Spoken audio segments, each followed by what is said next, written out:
Welcome back to Digital Fluency, the only podcast where you are guaranteed to get smarter about the digital world or your money back. Digital Fluency is a special podcast series from the good folks at the Studio for Teaching and Learning Innovation at the College of William and Mary. I'm your proudly pessimistic, sometimes cynical, and always charming host, Adam Barger, and I'm the instructor for the William and Mary course entitled Digital Fluency, Footprints and Philosophies, which provides the content for this series. Joined by a few folks here. I'm joined by student producer extraordinaire, Jacob Hall. Jacob, how are you? I'm doing so well today. How about you, Adam? I'm doing fantastic, really well, in fact. I feel that I am super confident about today's episode because I know everything about the topic. You know everything about the topic? I know everything about the topic, and I'm willing to share that with people if I can just have the next 30 minutes all to myself to share it. How do you know that you know everything about this topic? Well, I Googled it. Oh. Do you agree? I'm not so sure you know everything about this topic. Maybe we could bring someone in to tell us. I don't think we need anyone to come in. I think I got this down. I Googled for at least 20 minutes. I found lots of people that agree with me. I'm ready to go. Well, Adam, what even is this topic? The topic is intellectual humility, and I got it going on. How could you possibly know that you know everything there is to know about intellectual humility? Well, it's pretty simple. In my Googling, I typed some phrases that I thought were right, and I found similar phrases that were the same. So other people on the interwebs agree that I got it going on. And so I can be confident, maybe even overconfident about this topic. But, if you insist, we might want to bring someone else in if you think that's important. Adam, what is intellectual humility? Intellectual humility is a topic of research that I will admit we need some help on. So we do have a special guest today, and I'll be excited to introduce him to the millions of Digital Fluency listeners, Mr. Johann Ducharme. He's with us today. Hi there, Johann. How you doing? I am well. Thanks, Adam. Thanks for being here. Johann is a PhD candidate at the William and Mary School of Education, studying intellectual humility, but specifically how that intersects with the learning space in higher education. And Johann, I thought I'd tell you a little bit about what we covered this week, and you were there for part of it, and then get into your topic a bit. How does that sound? That sounds great. Yeah, I obviously don't want to assume that I know everything about what was covered. Yeah, you don't want to assume that. That would not be very humble of you. But it's hard to be humble when you're so great. My wife tells me that all the time. Anyway, so we've had 3 classes, and Johann, you were the guest in our second class. That's right. And this course is asking one big question: how can you make the digital world work for you and not against you? And so we are kind of presupposing that if you are not actively engaged in being fluent or making the digital world work for you, it will work against you. And so that is a presupposition that we have. And the first thing we did is we established our place in the digital world. And we did this by looking at a digital evolution timeline. And we noticed that in the last 10 years, it's been significant growth in what we call Web 2.0 and Web 3.0. So the web is becoming much more personal. We're able to be very active and produce content. Anybody can put content up, which could be good and bad. And as we head into Web 3.0, it's this idea that the web is now predictive and it lives everywhere. It's on our coffee makers and on our watches and in our fridges. And we use predictive analytics to let us know where, we're driving when you hop in the car and it says, hey, you going to Starbucks or whatever. So Web 3.0 is showing us that our lives are intertwined. And another thing that we covered was this idea that our attention and our access to information has been affected by the digital world. Some folks say it's in a negative way. It's harder to read longer books. It's harder to pay attention.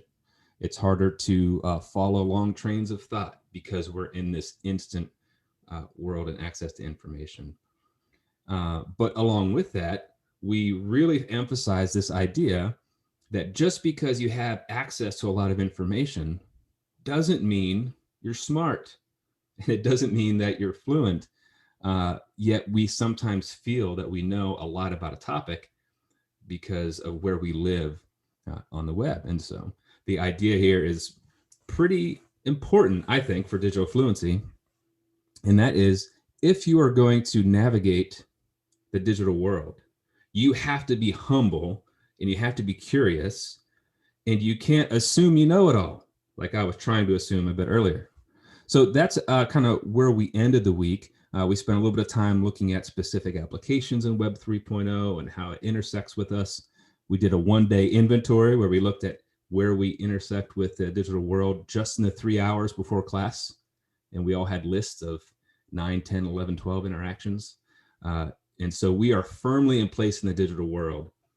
So how can we be humble about that? How can we stay curious in a healthy way? And that's where you came in. So we'd love to get your perspective. Yeah, Adam, honestly, what you just described really was one of the primary reasons why I got into this subject of intellectual humility, because I kept thinking about the rise of misinformation, the rise of disinformation campaigns, and what we know of our society becoming more and more polarized. My question was, how can we stem these tides? And what are the virtues that we need as a society to cultivate, to own, to be aware of? And intellectual humility is one of those virtues that has been researched and encouraged in the last 5 years. Honestly, the amount of research has exponentially increased.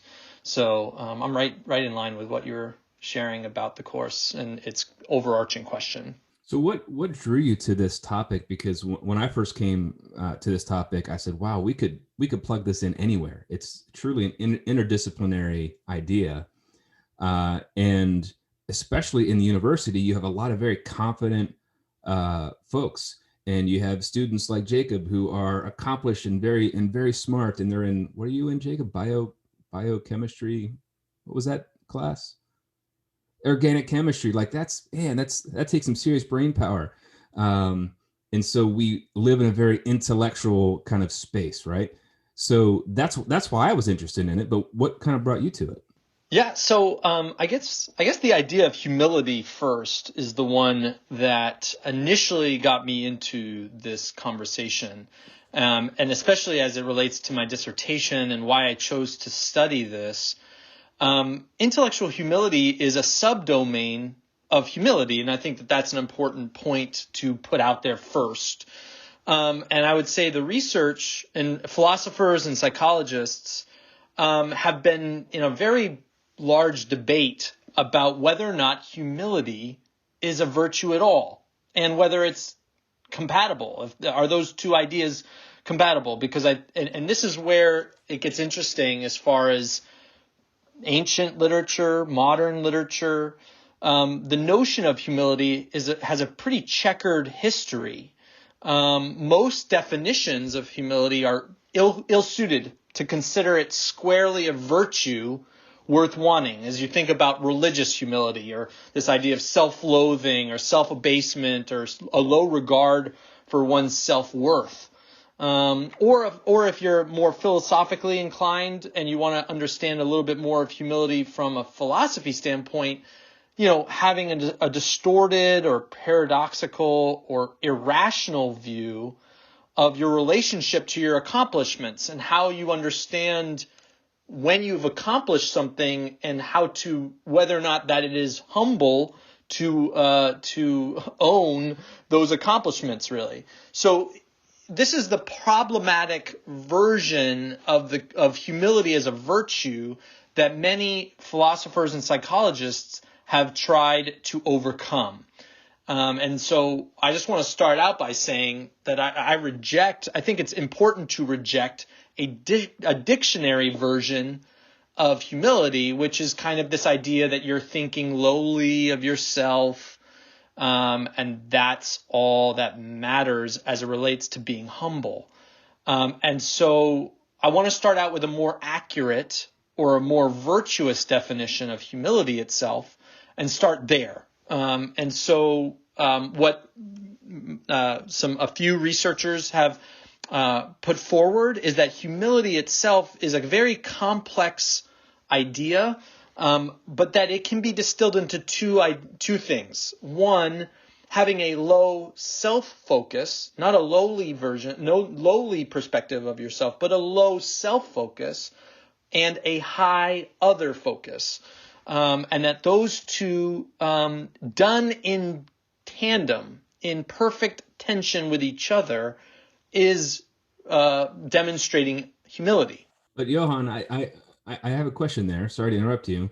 I understand that we're not talking about being a pushover or doormat, for being humble. But hey, I worked hard in school and I got a bunch of degrees, and I read lots of research studies, and I want to be confident in my knowledge. What's wrong with that?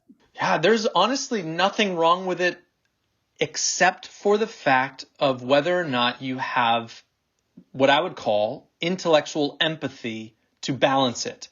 So if we were to talk about what you were just saying, in that you have a strong intellectual confidence, that needs to be buoyed and balanced by another ability, which I have been researching, and that is intellectual empathy. Having the ability to be placing yourself in another's shoes intellectually, and to be able to take a counterpoint and understand it as well as the person who owns that position.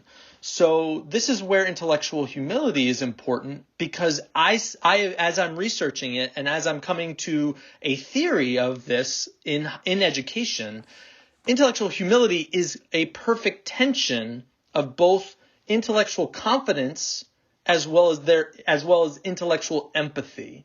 And we can get into a little bit more of that, because that is, I perceive those confidence and empathy to be both trainable. This is not something that is static. So this makes good sense so far, Johann. I am humbly and confidently following you. But if you had to give us a kind of a nutshell definition based on your work, what would you say? Yeah. So intellectual humility is an awareness and an ownership of one's intellectual limitations. That is the current, that's part of the current definition from psychologists and philosophers. The way that I am tweaking it a little bit is by including this idea that intellectual humility is an awareness.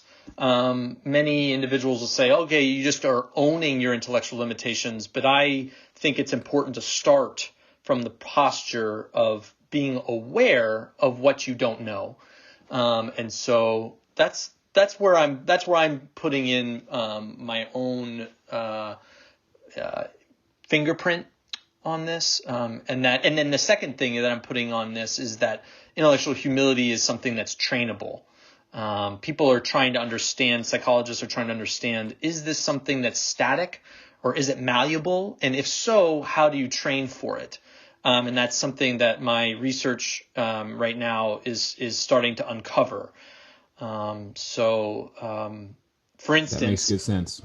Yeah, for instance, most studies look at intellectual humility from a scale, like as a scale or a measurement to be made, where people either self-report on their own intellectual humility, and there's some clunkiness therein, where, how much can one person, how much of self-aggrandizement could potentially skew data on one's ability to say I am humble or not. That is a very big piece of the puzzle that is defining what humility is, and intellectual humility being a subdomain. That's the same piece. So I think a basic question that needs to be asked by an individual who's interested in this is, what is an appropriate response to my limitations? if we, Adam, if you and I are in agreement that limitations are something that is important in this conversation of digital fluency, right, and how we approach the internet, then this idea of how we respond to our limitations is very important. And I've kind of outlined 3 ways that I think are important for an individual to respond to a limitation. So let me walk you through that. Yes, please do. The first is this awareness that that an individual has to be aware that it exists. It cannot be someone else could say it's a limitation that you have, but unless the individual is aware and then owns that limitation, right? It's immediately followed up by an ownership, that the limitation exists and that it can be changed. If an individual does not see his or her limitation as one that is changeable, that if they see that this limitation is fixed, that's the end of the story. That's the end of the conversation. And so this ownership and awareness is a very important dynamic as far as how this conversation would begin, as far as an appropriate response to one's limitations. The second important piece is to have an appropriate discomfort, and that this discomfort should not be too great or too little. We're going to get into an example that I want to share on this, and we can tease this out. And so just for time's sake, to get to the third piece is that an individual has to have an open mindset to move beyond that limitation. And that what that means is that they see that limitation is temporary and can be overcome. So those are the 3 things that I think are an important response that someone should have to their limitations. What I find really interesting about that is this, and there's probably related research on kind of growth mindset and willingness to grow. But one of the summary points that I made with the students was just the simple phrase, "You might be wrong."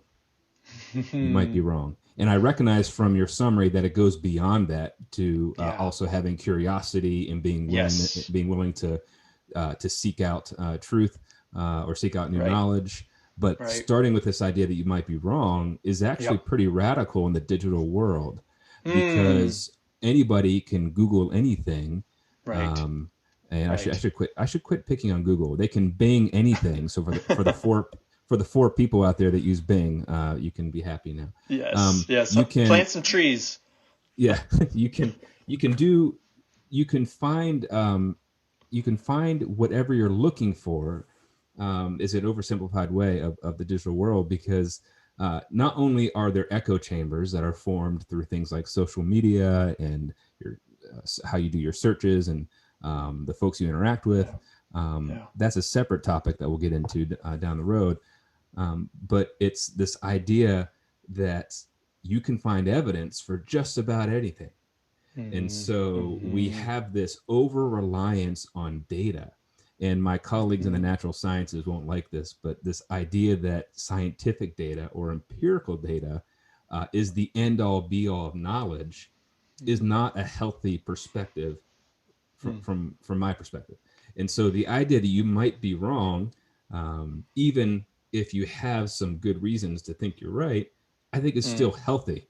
And that's because of the amount of information we have to surf kind of in the digital age. So that was one example, but I do want to hear what example you have as well. No, I think you're right on. And how individuals critique and analyze and make sense of that data that they're either reading and the authorship of, like who's writing the argument that they're reading, all those things matter. And this is where I think an awareness is so important, and to start from a place of how actively are you listening to the people that are trying to communicate something to you. So I think one of the most prominent examples that faculty who I interviewed for my dissertation talked about as far as an appropriate response to a limitation was that many professors discussed with me that students who are solely grade focused have a limitation to their ability to learn. So an individual who says, I have to get an A, professors seek to make that orientation as something that's a flawed state of mind, if you will, that idea that I've got to get my A, that's all that matters to me. And maybe it's not all that matters, but it's the primary thing that matters to me. Faculty find themselves in a place in education, obviously, where they want to make students aware of the fact and present an alternative to how students define success. And that this idea of defining success by your grade versus defining success by how much you learned is the alternative state of mind that they're looking for. So here's the three, right? Within that idea, students have to own that their previous state of mind, I've got to get an A. They need to own that as a limitation, as something that is a flawed state of mind, if you will. And that's not an easy thing to do outright. I will own that. Any faculty member who's trying to help a student see that just getting an A is not actually an appropriate response to a class that they're in the midst of. Give it organic chemistry, right? I'm sure there's a lot of pressure from a lot of people that they want to get that A. The second piece, right, is that students have to have an appropriate discomfort in order to switch their mindset that, you know what, I should define success differently. I should define success as how much I learned. And that switching that mindset is really important vis-a-vis a discomfort. And that discomfort should not be too great where they're paralyzed, they're fearful, individuals panic or they have too much stress, if you will. But that the discomfort, and it shouldn't be too little where they're either apathetic or they maybe don't see that their mindset should change. And lastly, to move on, is that students who exhibit intellectual humility, when they have made the change, are individuals when they've made the change and defined success outside of getting an A, and that they've made the change that the faculty member is proposing in the sense of defining their success by how much they've learned. That makes good sense. So I want to kind of bring this down to a few practical applications. And Let's do it. For the listening audience, we've prepared for this 0. So the nuggets that you're about to get are live. But before we do that, I just wanted to go to our resident student, producer extraordinaire, Jacob Hall, since he's the one in the room with us. And Jacob, is any of this hitting for you? Is this landing as a student, as a learner? Definitely so. I've had so many conversations in just the last few weeks with a lot of my friends, gearing up for the semester, thinking to ourselves, what do we want to get out of these classes? Because especially with different modalities in these classes, and they're structured much differently, we don't have a lot of the same interactions with our professors. Our goals should probably be to get as much information out of these classes as we can, rather than necessarily getting the perfect grades that we might want to get. So in that sense, I can definitely relate to what you're saying, Johann. And I think it's a really important thing for students to figure out what that goal is. And it can be frustrating as a student to feel like in college, I'm figuring out what my goals are. And yet I need to have those goals sort of in place to learn the best that I can, if that makes sense. Yeah, that makes great sense. Yeah, Jacob, you used the word frustrating, which I locked right onto, because this is where it's getting to that healthy, appropriate discomfort, right? And that is a very difficult thing to accomplish, where you want to have it shouldn't be so frustrating that you just give up, right? But it should be a struggle in some ways. And this is where I think faculty, to make it practical, this is where faculty play a huge role to encourage and cheer and actually help students struggle through that discomfort. Yep. And I think that the grade system, this is another conversation, is part of the issue there probably. And so we're seeing perhaps more openness on student side to go beyond the grade because of some of the pass-fail policies related to COVID.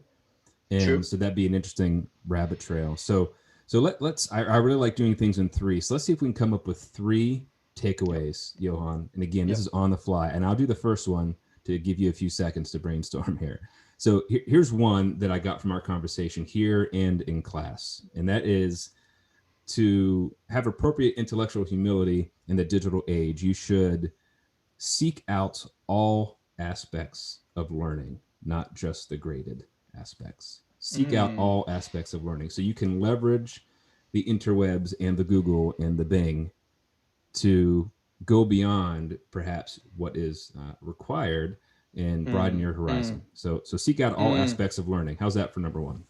Love it. Yeah, no, love it. I think that this is definitely the piece where seeing one's limitations as temporary and a temporary state of being, so that you become more curious and open-minded to find what's out there and to challenge what you're finding, to understand it to be reputable, well argued, and evidence-based. Absolutely. Yeah, Adam, I'm on board. Snaps. I'll throw this out there, that I think there is a fear that individuals could have on admitting that they have a limitation, right? And that fear does have, the ability to stymie this development, right? And so I just want to say that I think another practical application of this is to say, how willing am I to not be seen as competent to get the learning that I need out of my courses or out of the digital world that I'm trying to explore? How much am I willing to sacrifice that competence to actually have a little bit more balance in my intellectual empathy, if you will, where I instead of being so focused on being seen as competent, you're willing to take on the posture of empathy and honestly an intellectual empathy to say to someone, I don't know, or I'm actually very interested and I see this as a strength in you. Would you be willing to share your expertise with me? I think that is another very applicable way of developing intellectual humility. So number two would be, don't be afraid to be seen as empathic or intellectually empathic. Yeah. Yeah, and I think this next recommendation on applications I'm going to put this forward specifically for the faculty member who might be listening. Something that I heard from some of my interviews that I just loved is this idea of small wins. Creating small wins for your students can be so empowering. And this is kind of a term that's in business, really, the idea that you can create small wins for a customer or for an organization, but it's not been really translated to the education space. And I'm really excited about trying to make this something here that to encourage to have strategies for students to change can be encouraging them to do things that are high reward but low risk. And so an example of that I heard is having students email people in careers they're interested in and ask them about their day-to-day work life. And obviously now in times of COVID and most things being virtual, this can be actually even more helpful, that you can virtually speak to someone that you really are interested in their career and what it's like day to day. And so that balance of high reward, low risk, and kind of as students become more comfortable in that small win, that balance in that equation could go even into the sense of high reward, medium risk, and to basically up that level of risk taking as it relates to owning your limitation and saying, I don't know actually.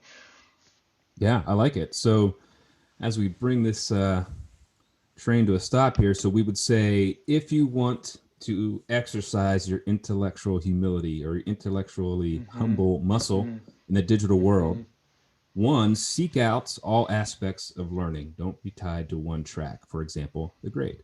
Number two, don't be afraid to be seen as intellectually empathic. In other words, don't be afraid of not being seen as smart or confident.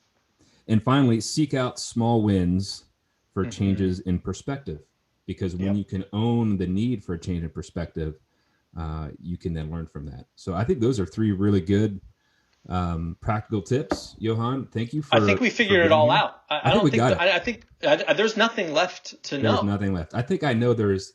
I know everything there is to know about being humble. So we could do this all day. We could. Johann, we're lucky to have you at William and Mary. Good luck as you wrap up your work. Thank you. Jacob, thanks for giving us your perspective as a student. And to the thousands upon thousands in our listening audience, we will see you back here on Digital Fluency in about a week. Thanks.